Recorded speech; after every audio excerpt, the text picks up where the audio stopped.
اور سب کے سب یقینی ہیں۔ ظاہر ہے جس کتاب کے مضامین اور مطالب اس درجے کے قطعی اور یقینی ہوں کہ اس میں کہیں شک و شبے کی گنجائش نہ ہو، تو اس کتاب الہی میں ہونے میں کوئی شک ہو ہی نہیں سکتا۔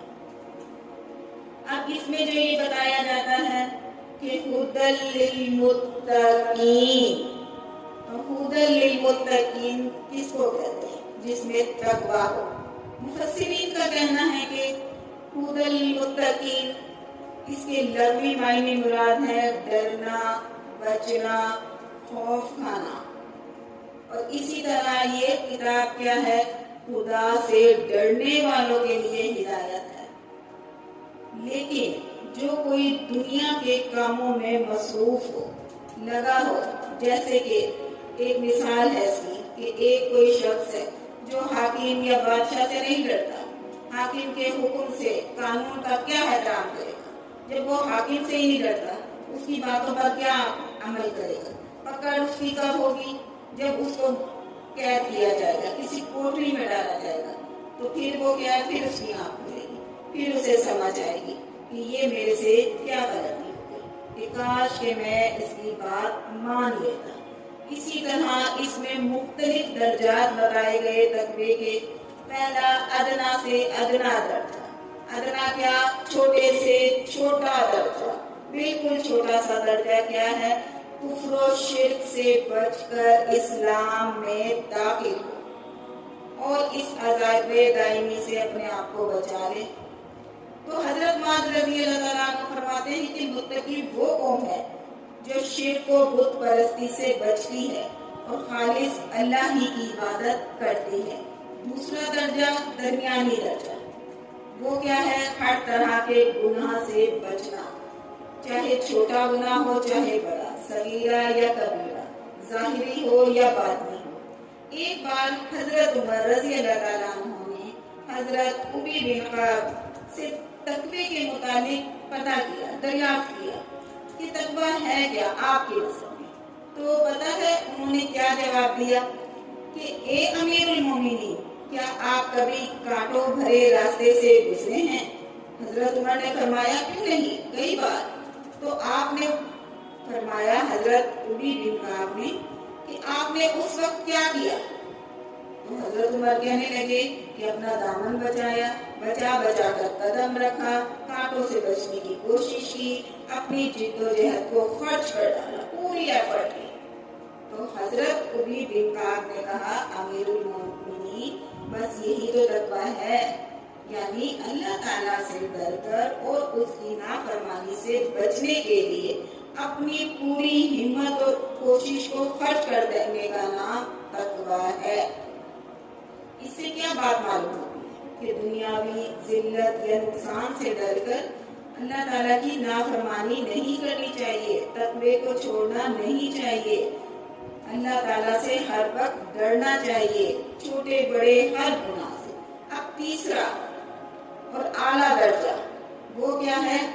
اپنے آپ کو بچائیں ایسی خوبصورت، محبت، حلال چیزوں سے بھی کنارہ کش ہو جائیں جو معرفت الہی سے حجاب ہونے کا ذریعہ رکھتی، کہ اس کے اللہ کے درمیان وہ چیز حائل ہو جائے، عبادت کے درمیان، چاہے وہ حلال ہو، چاہے آپ کو اس چیز سے کتنی ہی محبت، جو چیز اپنے ہر چیز کو، باطن کو اس چیز سے محفوظ رکھیں جو ماں سوائے اللہ میں مشہور ہے۔ تو یہ کیا ہے؟ یہ درجہ تقوی کا حقیقی اور کامل درجہ۔ اس مرتبے کے متقی کون ہیں؟ انبیاء، مرسلین، اولیاء کاملین ہوتے ہیں۔ اس طرح اس آیت کا حاصل مطلب کیا ہوا؟ یہ کتاب الہی کافروں کو توحید کا راستہ دکھانے والی، فاسقوں اور گناہ گاروں کو صغائر و کبائر سے بچنے کی ہدایت کرنے والی، اور صالحین کو اولیاء اور صدیقین کے مراتب تک پہنچنے کا طریقہ دکھانے والی ہے۔ الذین، وہ لوگ، یؤمنون، جو ایمان لاتے ہیں، بالغیب، غیب پر، اور یقیمون قائم کرتے ہیں صلاۃ نماز کو، اور مما اس سے جو رزقناہم ہم نے رزق دیا، ينفقون خرچ کرتے ہیں، جو ہم نے ان کو رزق دیا اس میں سے وہ خرچ کرتے ہیں۔ والذین اور جو لوگ یؤمنون ایمان رکھتے ہیں، بما اس پر جو انزل نازل کیا گیا، الیک آپ کی طرف یعنی نبی کی طرف، وما اور جو انزل نازل کیا گیا، من سے قبلک آپ سے پہلے، وبالآخرۃ اور آخرت پر، ہم وہ یقینون یقین رکھتے ہیں۔ اب مومنین کی صفات بتائی جا رہی ہے۔ پہلی صفت کیا ہے؟ الذین جو لوگ یؤمنون ایمان رکھتے ہیں، بالغیبی یؤمنون بالغیبی یہ پہلی صفت ہے۔ پہلی صفت وہ غیب پر ایمان لاتے ہیں۔ ایمان کے معنی کیا ہے؟ تسلیم اور تصدیق کرنے کے ہیں۔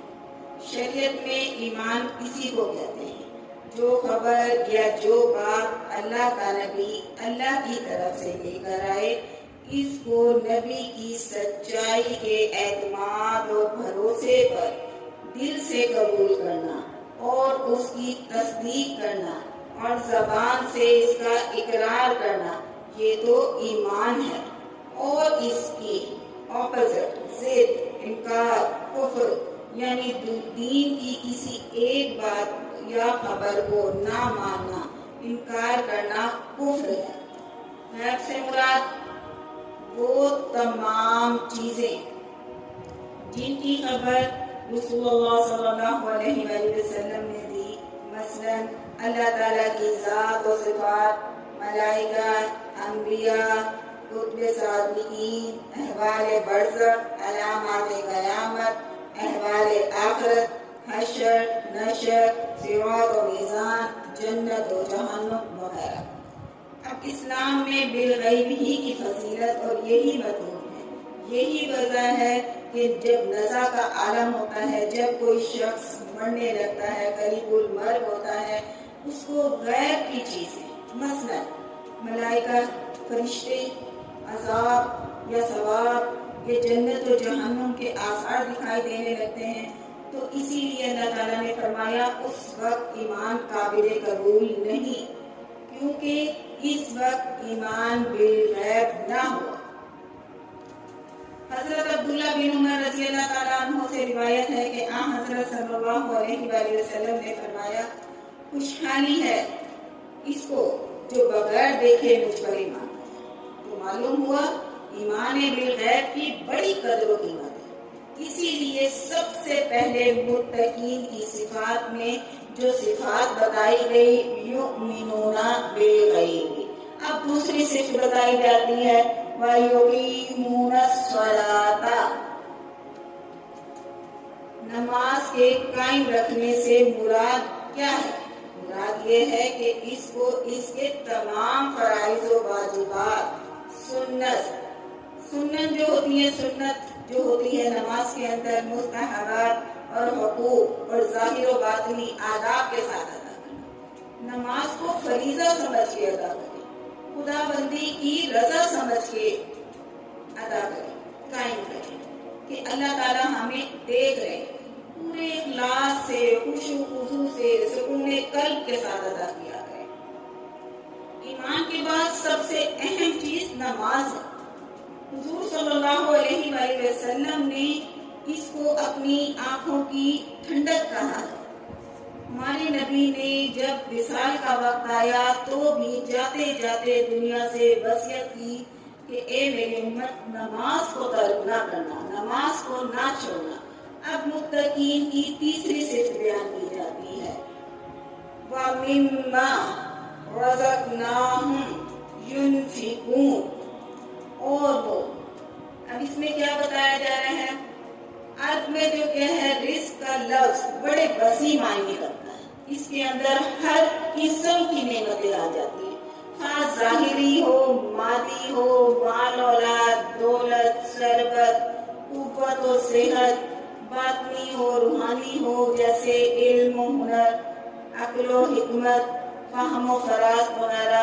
لہذا اللہ کے دیے ہوئے مال و دولت، قوت، صحت کے ذریعے دوسروں کی مدد کرنا، علم و حکمت سکھانا، یا مفید و مخلصانہ مشورے سے تعاون کرنا، یا باطنی اور روحانی فیض پہنچانا، یہ سب اس آیت کے تحت داخل ہے۔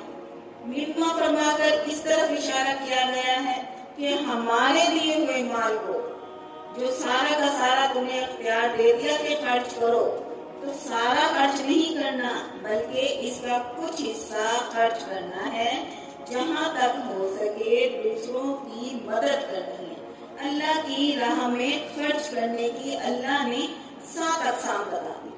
زکوٰۃ مفروضہ، اس کا ادا کرنا، خاص سونا، چاندی، نصاب، کچھ بھی ہو، یہ آپ نے فرض ہے آپ کے اوپر، یا مویشی ہو، مال تجارت ہو، زمین ہو، اجرے کی وجہ سے فرض ہے، یہ سب کچھ فرض ہے کہ زکوٰۃ ادا کرنی ہے۔ دوسرا صدقہ فطر، وہ کیسے ادا کرنا ہے؟ جس کے اوپر ہو شرعاً وہ واجب ہے، جس پہ صدقہ جائز ہے۔ خیرات و صدقات، جیسے فقراء و مسکین کو دینا، انار اور ضعیفوں کو دینا، محتاجوں کو دینا، یتیموں کی اور قرض داروں کو قرض دینا، مہمانوں کی مہمانداری کرنا بھی خیرات و صدقات میں آتا ہے۔ اب چوتھا کیا ہے؟ اوقاف اللہ، اس پر خرچ کرنا، جیسے مسجد مدارسوں کا بنانا، ان کو قائم رکھنا، ان سے متعلقات پر خرچ کرنا، کنویں کھدوا دینا، مسافروں کے لیے مہمان خانے کھلوا دیں، سرائے بنوا دیں، مصارف حج، یہ 5واں ہے، خواہ اپنے واسطے یا دوسروں کے واسطے۔ مصارف جہد، یہ 6واں ہے۔ 7واں مصارف و نفقات، خرچہ واجبات، جیسے کہ نفقہ عیال، اپنے اہل و عیال پہ خرچ کرنا، نفقہ زوجہ، اپنی بیوی پہ خرچ کرنا، نفقہ محارم، جو بھی آپ کے محرم ہیں۔ اب متقین کی تیسری صفت یہ ہوئی کہ اللہ تعالیٰ نے انہیں جو بھی چیزیں ظاہری باطنی نعمتیں عطا فرمائی ہیں، اس میں سے وہ اللہ کے لیے، اللہ کے دین پر، اللہ کی راہ میں خرچ کرتے ہیں۔ اب چوتھی صفت، الذین، والذین، اور جو لوگ یؤمنون بما انزل، جو ایمان رکھتے ہیں اس پر جو نازل کیا گیا الیک، آپ کی طرف، وما انزل، اب بتایا جاتا ہے اس میں من قبل، 2 چیزوں کا ذکر فرمایا جاتا ہے۔ ایک تو اس کتاب پر ایمان رکھنا جو حضرت صلی اللہ علیہ وآلہ وسلم پر نازل ہوئی، یعنی قرآن کریم، اور دوسرا ان کتابوں پر ایمان رکھنے کا جو پہلے انبیاء پر اتری۔ آج بھی ہر مسلمان کے لیے لازم ہے کہ وہ قرآن کریم کے ساتھ دوسرے سابق پچھلے جو بھی انبیاء گزرے ہیں ان کی کتابوں پر ایمان رکھے۔ اس کا مطلب یہ ہے کہ جتنی پچھلی ساری آسمانی کتابیں اللہ کی طرف سے بھیجی گئی ہیں ان کو مانیں، ان کو سمجھیں، اور ان کو معاذاللہ یہ نہ سمجھیں کہ ان کی کوئی ویلیو نہیں۔ ساری آسمانی کتابوں کی وہی ویلیو ہے جو قرآن پاک کی ہے، اور اپنے اپنے زمانے کے لیے ساری کتابیں واجب العمل ہیں، مگر اب ان پر عمل کرنا واجب نہیں۔ کیوں؟ کیونکہ قرآن مجید نازل ہونے کے بعد پچھلی کتابیں اور شریعتیں سب منسوخ ہو گئی۔ اب عمل صرف قرآن پاک پر ہی ہوگا۔ وجہ اس کی کیا ہے کہ پچھلی کتابوں میں تحریف کر دی گئی ہے، لہٰذا وہ اصلی حالت میں موجود نہیں ہے، پتہ نہیں ہے اس میں حقیقت ہے کیا، کہ یہ اصلی کتاب ہے یا تحریف کی ہوئی ہے۔ اب ایک اہم مسئلہ اس میں کہ حضرت صلی اللہ علیہ وآلہ وسلم آخری نبی ہیں اور آپ کی وحی آخری وحی، کیونکہ اگر قرآن کے بعد کوئی اور کتاب یا وحی بھی نازل ہونے والی ہوئی تو جس طرح اس آیت میں پچھلی کتابوں اور وحی پر ایمان لانا ضروری قرار دیا گیا ہے، اسی طرح آئندہ نازل ہونے والی کتاب اور وحی پر ایمان لانے کا ذکر بھی ضروری ہوتا۔ اب اس آیت میں صرف کیا ہے، یہی نہیں بلکہ قرآن کریم میں یہ مضمون اول سے لے کر آخر تک مختلف مقامات میں 40-50 آیتوں میں آیا۔ سب میں حضرت سے پہلے انبیاء، پہلی وحی، پہلی کتابوں کا ذکر ہے۔ کسی ایک آیت میں بھی اس کا اشارہ تک نہیں کہ آئندہ بھی کوئی وحی یا نبی آنے والا ہے جس پر ایمان لانا ضروری ہو۔ اب 5ویں صفت بتائی جاتی ہے، وَبِالْآخِرَةِ هُمْ يُوقِنُونَ، اور آخرت سے مراد عالم آخرت ہے، یعنی وہ عالم جو موجودہ سلسلہ زندگی کے بعد شروع ہوگا۔ قرآن کریم میں جن حقیقتوں کو ماننے، قبول کرنے اور ان پر ایمان لانے اور ان پر پورا یقین کرنے کی پرزور دعوت دیتا ہے، ان میں خدا کی ذات اور اس کی صفات یعنی توحید باری تعالیٰ کے بعد آخرت ہی کا مسئلہ ہے، اور اللہ تعالیٰ کے سارے پیغمبروں اور اس کی نازل کی ہوئی ساری کتابوں نے آخرت کو ماننے اور اس پر یقین رکھنے کی دعوت ہے۔ اب قرآن کریم کا ایک بڑا حصہ آخرت ہی کے بیان سے متعلق ہے۔ یہ دنیا دار العمل ہے اور یہاں کی زندگی کے بعد عمل کی مہلت ختم ہو جاتی ہے۔ اب یقینون کی طرف اشارہ ہے کہ آخرت کی زندگی محض تصدیق کرنا، مقصد کو پورا کرنا پورا نہیں کرتی، بلکہ آخرت کا ایسا یقین ضروری ہے جسے کوئی چیز آنکھوں کے سامنے ہو۔ ایسے لوگوں کو دنیا میں یہ نعمت ملتی ہے۔ کون سے لوگ ہیں وہ؟ اولئک علی ہدی۔ اب کیسے لوگوں کو ملے؟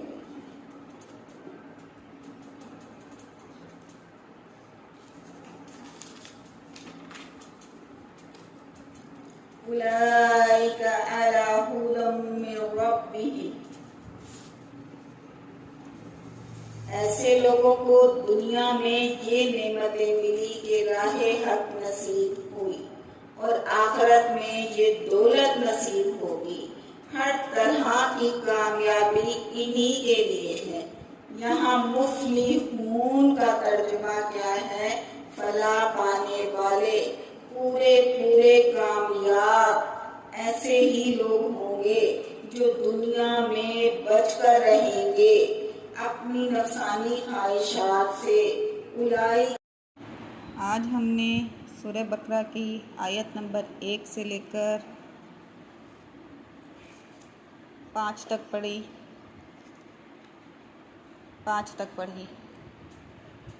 کل انشاءاللہ آیت نمبر 6 سے 10 تک پڑھیں گے۔ تب تک کے لیے اجازت۔ اللہ تعالیٰ آپ کا اور ہمارا حامی و ناصر ہو۔ اگلی ویڈیو تک پھر ملتے ہیں۔ اللہ حافظ۔